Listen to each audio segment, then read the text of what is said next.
ఈ లెసన్లో shepherd స్టేజర్లో meanings చెప్తాను. మొదటగా అర్థాలు చూడండి. షెపర్డ్ గొర్రెల కాపరి, ట్రెజర్ నిధి ధనము ఉండే చోటు, లివ్డ్ నివసించెను, పూర్ పేదవాడు, వెరీ ఫ్యూ చాలా తక్కువ, అన్ఎడ్యుకేటెడ్ చదువు లేనివాడు, వెరీ వైజ్ చాలా తెలివైనవాడు. ఈ అర్థాలు మొదట మీరు బాగా చదవాలి. తర్వాత ఈ లెసన్లో though poor and uneducated the shepherd was very wise, he understood people's sorrows and troubles. ప్రజలు బాధలు మరియు కష్టాలని ఇతను బాగా తెలుసుకునేవాడు. And helped them face their problems with courage and common sense. అతను ఎలా సమస్యల్ని ఎదుర్కోవాలనేది అందరికీ చెప్తా ఉండేవాడు. ఆయనకు బాగా తెలుసు ఆ విషయాల మీద. Many people came to him for advice. Advice అంటే సలహా. Soon he became famous for his wisdom and friendly nature. ఆ విధంగా స్నేహపూర్వకంగా ఉండేవాడు కనుక అందరికీ కూడా పరిచయం బాగా అయ్యాడు. The king of that country heard about him. రాజుగారు ఆయన గురించి విన్నాడు. And thought of meeting him. సరే, ఆయన్ని కలవాలని ఆలోచించారు. ఎవరు ఆలోచించారు? రాజుగారు. Disguised as a shepherd and riding అనే mule. One day the king came to the cave where the wise shepherd lived. సరే, ఇతనే ఒక as a shepherd and riding అనే mule. One day the king came to the cave where the wise shepherd lived. ఒక cave అంటే గుహ లాంటి ప్రదేశం. ఆ గుహ లాంటి ప్రదేశానికి రాజుగారు వచ్చారు. ఎవరి దగ్గరికి వచ్చారు? షెపర్డ్ దగ్గరికి. షెపర్డ్ అంటే గొర్రెలు కాసుకునేవాడికి వచ్చాడు. As soon as the shepherd saw the traveller coming towards the cave. ఎవరో అతను నేనుండే గుహకు వస్తున్నాడని చెప్పి తెలుసుకున్నాడు. ఈ రోజ్ టు వెల్కమ్ హిమ్. రెండు సార్లు అని చెప్పాడు. He took the tired traveller inside the cave. Traveller అంటే ప్రయాణం చేసిన వాడు అని అర్థం. అతను లోపలికి పిలిచాడు. Gave him water to drink and share of his own meagre meal. Meagre అంటే తక్కువ, సాధారణమైనది అని మీగర్ అంటే అర్థం. సరే, భోజనం చేయండి సార్, మీరు చాలా దూరం ప్రయాణం చేసి వచ్చారు అని చెప్పడం జరిగింది. The king rested for the time in the cave and was greatly impressed by the shepherd's hospitality and wise conversation. సరే, ఈయన చాలా మర్యాదగా రాజుగారిని ఆహ్వానించి కూర్చోమన్నందుకు రాజుగారు సంతోషించాడు. The shepherd was able to make out that his visitor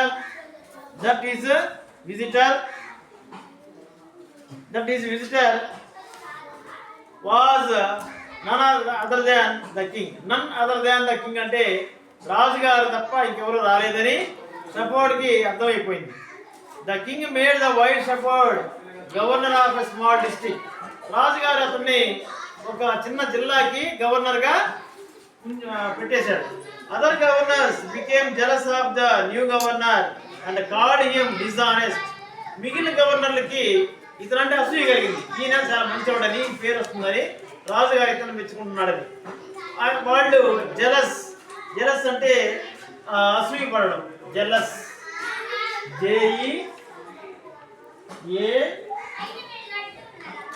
JELOUS, jealous, అసూయ పడుట.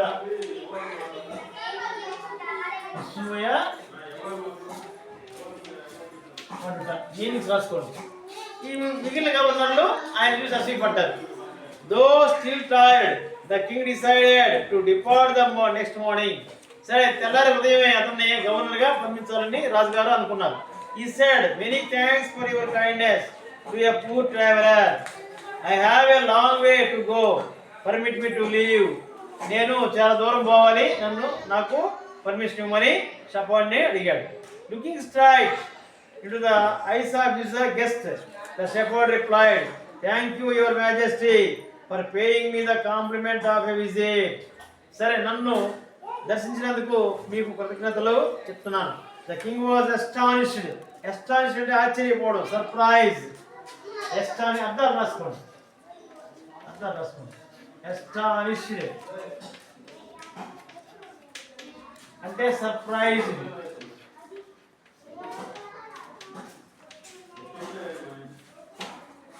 Astonished అంటే సర్ప్రైజ్. మీనింగ్స్ రాసుకోండి, బోర్డు మీద రాసుకోండి. అస్టానిష్డ్ అంటే surprise. The king was astonished as well as pleased. He is indeed very wise. He thought to himself, I need people like him to work for me. And the king appointed this humble shepherd governor of a small district. ఒక చిన్న జిల్లాకి ఈయన్ని గవర్నర్గా పంపాడు. ఎవరు పంపారు? రాజుగారు పంపారు. ఎవరిని? షపాన్ని. షపాన్ అంటే గొర్రెలుగా సాయండి పంపాడు. Although he rose to power and dignity, the shepherd remained as humble as ever. ఈయన గవర్నర్గా అయినప్పుడు కూడా ఆయన మర్యాదపూర్వకంగానే ప్రవర్తించేవాడు, అందరితో బాగా ఉండేవాడు. People loved and honoured him for his wisdom. సరే ఏమైనా సరే ప్రజలందరూ అతన్ని గౌరవించేవారు. Sympathy and goodness. He was kind and just to one and all. అందరితో కూడా వన్ అండ్ ఆల్ అందరికీ. His famous as fair and wise governor soon spread throughout the country. దేశం మొత్తం కూడా ఈ గవర్నర్ గురించి అందరూ అనుకుంటా ఉన్నారు. ఏమనుకున్నారు చెప్పండి? ఏమనుకున్నారు? చాలా మంచివాడు, అందరిని గౌరవిస్తాడు, అందరికి సహాయపడతాడని అనుకున్నారు.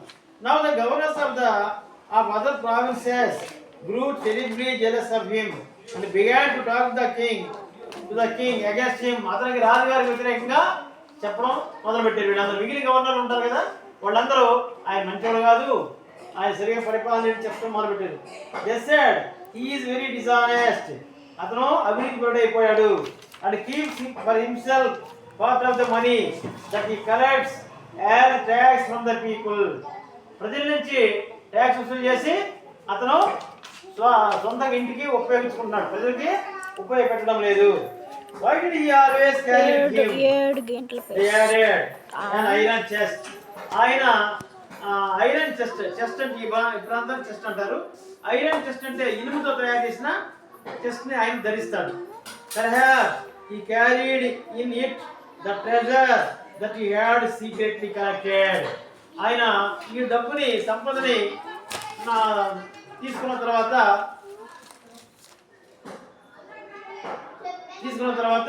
ఆ ఐరన్ చెస్ట్ ఉంది కదా, ఐరన్ చెస్ట్ లో దాచి పెట్టుకుంటాడు దోపిడీ చేసిన డబ్బుని. Perhaps he carried in it the treasure that he had secretly collected. After all, they said mockingly, he was an ordinary shepherd and could behave no better. Sir, అతను ఒక మామూలు గొర్రెలు కాసుకునేవాడు, అతను ఏమి పని చేయలేడు, బిహేవ్ నో బెటర్ అని రాజుగారికి మళ్ళీ వీళ్ళు చెప్తున్నారు. ఎవరు చెప్తున్నారు? Other governors. ఈయన గవర్నర్గా పెట్టాడు ఎవరో రాజుగారు, ఆయన మంచోడు కాదు, డబ్బులు దోపిడీ చేస్తున్నాడని మిగిలిన గవర్నర్స్ రాజుగారికి చెప్తున్నారు. At first, the king did not pay attention to these reports. వాళ్ళు చెప్తున్నా కానీ రాజుగారు వినలా. But how long could he ignore these governors and their endless stories about the shepherd? One thing was certain, the king discovered. అయితే రాజుగారు ఈయన గురించి ఒక విషయాన్ని కనుక్కున్నాడు. The new governor did carry an iron chest with him all the time. అయితే ఈ iron chest అంటే ఈ ఛాతీ భాగానికి ఒక ఇనుముతో తయారు చేసిన కవర్ని తొడుక్కునేవాడు. ఎందుకు తొడుక్కుంటున్నాడు? రాజుగారు ఈ విషయం మీద పరిశీలన చేశాడు.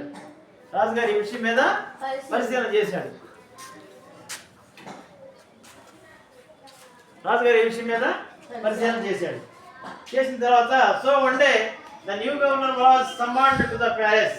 సరే ఏమయ్యా గవర్నర్ గారు, మీరు మా ప్యాలెస్ రమ్మన్నారు. ఎవరు రమ్మన్నారు? కింగ్ గారు రమ్మన్నారు. He came riding on his Camel.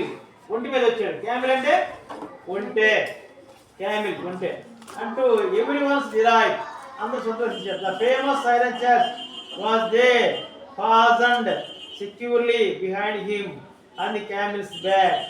సరే ఒంటి మీద వెనక ఈ ఐరన్ చెస్ట్ ఆయన పెట్టుకున్నాడు. తర్వాత now the king was angry. రాజుగారికి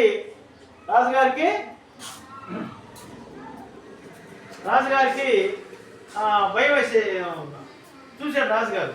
The king was angry, కోపడ్డాడు. He thundered, ఉరిమాడు. Why do you always carry that iron chest with you?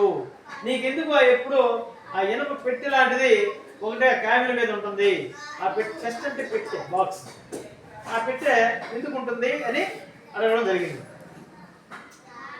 ఎందుకు అలా ఉంచుకుంటామని అడిగాడు. ఎవరు అడిగారు? రాజుగారు అడిగాడు. ద గవర్నర్ స్మైల్డ్, నవ్వాడు. What does it contain? ఏమన్నా దాంట్లో ఏముంటుంది? ఆ పెట్టెలో ఏముంటుంది? The governor smiled. He asked his servant to bring in the chest. Asked his servant to bring in the chest. How eagerly the people standing around waited for the shepherd to be out. సరే చూద్దాం అసలు ఏం జరుగుతుందని తీసుకురమ్మన్నారు. ఆ పెట్టిని తెమ్మన్నాడు. But how great was their astonishment. ఏం ఆశ్చర్యం అంటే, and even of the king himself when the chest was opened. Chest అంటే పెట్టె. ఆ పెట్టిని ఓపెన్ చేశారు. పెట్టిని ఓపెన్ చేశారు. మిగిలిన గవర్నర్లు ఏం చెప్పారు? ఆ పెట్టెలో అయినా డబ్బులు, ట్యాక్స్ వసూలు అయినా పన్నుల డబ్బులు దాచి పెట్టుకుంటాడు, ఆయన మంచివాడు కాదు అని చెప్పారు కదా. సరే రాజు గారు ఓపెన్ చేస్తే అందులో బంగారు నాణ్యాలు ఉన్నాయి. Or silver or jewels, no gold or silver or jewels but an old blanket was. అయితే అందులో రాజుగారు చూస్తే నో గోల్డ్, గోల్డ్ లేదు, నో సిల్వర్, వెండి లేదు, నో జ్యువెల్స్, రత్నాలు ముత్యాలు లేవు, బట్ అండ్ ఓల్డ్ బ్లాంకెట్, ఒక పాత దుప్పటి ఉంది. పాపం ఆ పెట్టెలో ఏముంది? పాత దుప్పటి, గొర్రెలు కాసుకున్న దుప్పటి ఉంటుంది కదా, ఆ దుప్పటి ఉందన్నమాట. Blanket was all that came out holding it up. బయట తీశారు బ్లాంకెట్, అందరూ చూపించారు రాజుగారు. Proudly the shepherd said, this my dear master is my only treasure. ఇదేనయ్యా నా డబ్బు, ఈ నల్ల దుప్పటే నాకు డబ్బు. I always carry it with me. ఇది ఎప్పుడు నాతోనే ఉంటుంది. But why do you carry such an ordinary blanket you? అవునయ్యా, నీకు ఆ నల్లటి దుప్పటి లాంటిది నీకెందుకు ఎప్పుడు దగ్గర పెట్టుకుంటావు అడిగాడు. ఎవరు అడిగారు? కింగ్ గారు అడిగారు. Purely you are the governor of a district. నువ్వు ద కింగ్ ఆస్క్డ్, నువ్వు గవర్నర్ జిల్లాకి గవర్నర్గా ఉన్నావు. To which the shepherd replied the quiet dignity, this blanket is my oldest friend. ఈ దుప్పటి నా పాత స్నేహితురాలు. అప్పుడు నేనేం చేశాను? ఇప్పుడు గవర్నర్ అయ్యాను. అంతకుముందు ఏం చేశాను? ఏం చేసేవాడు? అంతకుముందు గవర్నర్ కాకముందు గొర్రెలు కాసుకునేవాడు. గొర్రెలు కాసుకునేవాడికి ఏముంటుంది? పై దుప్పటి, ఒక కర్ర ఉంటుంది చేతులు. కాబట్టి this is my old friend. ఎవరు ఓల్డ్ ఫ్రెండ్? బ్లాంకెట్, దుప్పటి. దుప్పటి మా పాత స్నేహితురాలు. This blanket is my oldest friend. It will still protect me. అది నాకు ఇప్పుడు కూడా రక్షణగా ఉంటుంది. If at any time, your majesty, you should wish to take away my new clothes. ఇంకా you should wish to take away my new clothes. నా వస్తువులు ఏమైనా నీకు కావాలంటే నువ్వు తీసుకోవచ్చు అని చెప్పాడు. How pleased the king was and how embarrassed the jealous governors and became to hear the wise man's reply. సరే, ఈ తెలివైన గొర్రెలు కాసుకునే అతను రిప్లై చూసి అందరూ ఆశ్చర్యపోయారు. Now they knew that the shepherd was indeed the humblest and the wisest man in the land. ఈయన చాలా నిజాయితీపరుడు, మంచివాడు, మొత్తం రాజ్యంలోనే మంచి governor. The king made him the governor of a much bigger district that every day. ఇక ఆయన రాజుగారు మెచ్చుకొని చిన్న జిల్లాకి గవర్నర్గా చేశారు కదా ఫస్ట్, తర్వాత పెద్ద జిల్లాకి గవర్నర్గా చేయడం జరిగింది. ఈ కథ an Iranian folk tale. Folk tale అంటే జానపద కథలు అంటాం. ఫోక్ టేల్ అంటే రాసుకోండి.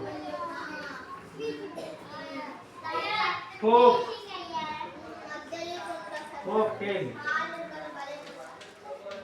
జానపద కథ.